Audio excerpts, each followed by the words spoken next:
మహాత్యాగవీరుడు ఇరావన్ కథ.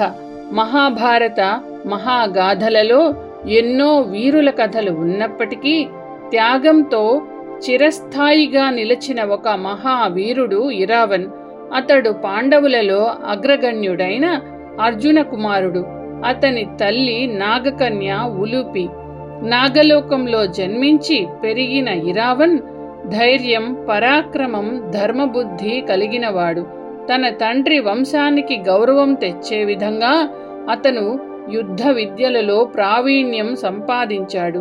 కురుక్షేత్ర మహాయుద్ధం ప్రారంభం కాబోతున్న వేళ పాండవుల విజయానికి ఒక ప్రత్యేక యజ్ఞ బలి అవసరమని తెలిసింది.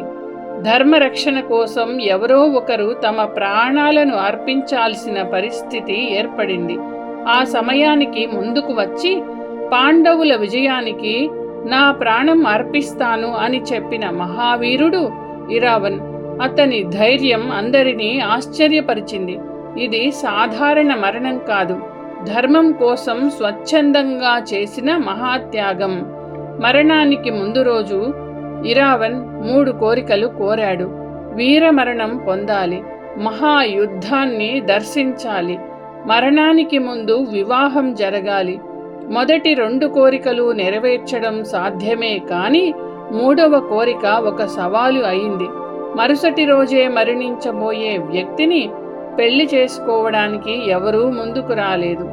అప్పుడు సాక్షాత్తు శ్రీకృష్ణ పరమాత్మ ముందుకు వచ్చాడు.